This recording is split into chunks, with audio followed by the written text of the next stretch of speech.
नमस्कार, मी सय्यद हारून अली दैनिक लोकफन न्यूजमध्ये आपले सर स्वागत आहे। आज मी सिल्लोडवरून तहसील कार्यालय अंतर्गत पुरवठा विभागाचे नायब तहसीलदार कर्तव्याध्यक्ष बळीरामजी मुंडे आपल्या सोबत आहे।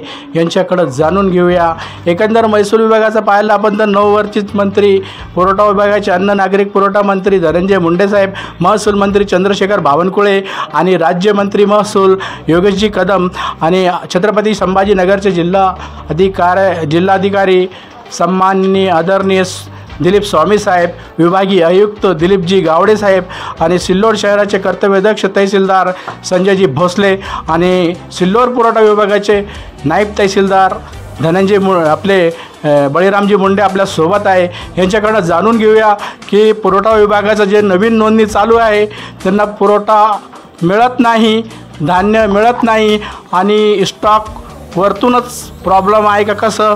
सर नमस्कार, मोस्ट वेलकम दैनिक लोकफन न्यूजमध्ये आपलं सर स्वागत आहे। सर नमस्कार सर नवीन नोंदणी चालू आहे ऑनलाईन?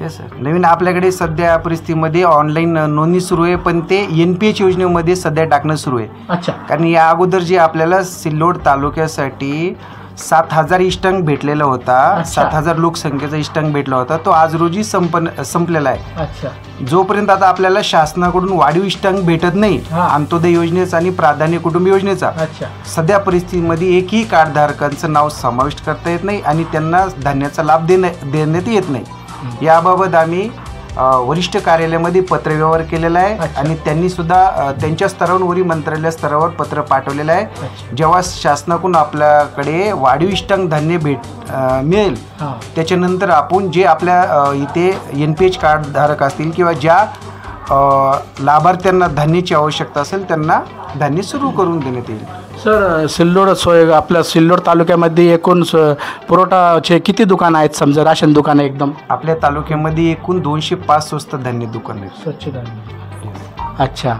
सर, वरून कधी आलं सामान्य साहेबाचे आदेश तर पुरवठा चालू होऊन जाईल समजा?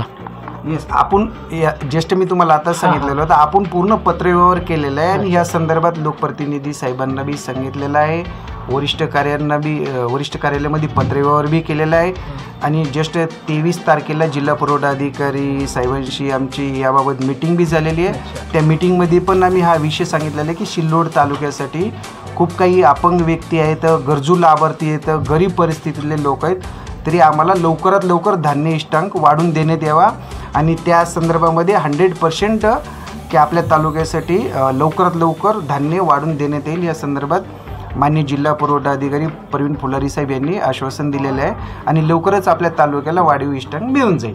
सर साईट ऑनलाईन कधी चालू आहे काय बंद, याचा इश्यू तांत्रिक आहे का कसं आहे? सध्या परिस्थितीमध्ये साईट सुरू आहे, कधी सुरू होती, आता जस्ट 1.5 महिने याच्या अगोदर साईट कंटिन्यू बंद होती, पण आजच्या तारखेमध्ये साईट सुरू आहे आणि लोकांची ऑनलाईन नावं सध्या कमी करणं सुरू आहे। सध्या वाढीव इष्टांक आपल्याकडे भेटल्याच्या नंतर नाव समावेश बी सध्या करण्यामध्ये येईल। आपल्यासोबत अजून आहे अध्यक्ष महोदय सिल्लोड तालुक्याचे स्वच्छ पुरवठा विभागाचे। सर अस्सलाम वालेकुम। वालेकुम अस्सलाम। आपका स्वागत है सर दैनिक लोकफन में। सर आपका कितने दुकान पूरे अपने तालुके में? पूरे सिल्लोड तालुके में 205 दुकानें हैं। अच्छा, जिसमें से 14 दुकानें शहर के अंदर है। अच्छा, और बाकी ग्रामीण भाग में। सर पुरवठा कैसा वाटअप करते हैं आप? 1 तारीख से 15 तारीख के बीच में करते कि कैसे करते हैं?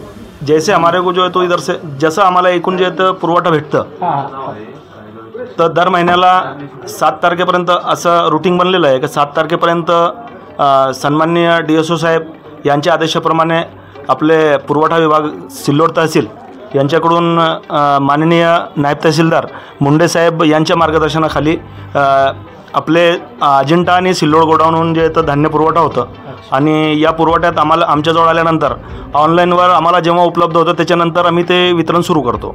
ठीक आहे, आप सर आपला अमूल्य वेळ दिल्याबद्दल मी आपके मनपूर्वक आभार व्यक्त करतो। मी पुन्हा येईल। जय महाराष्ट्र।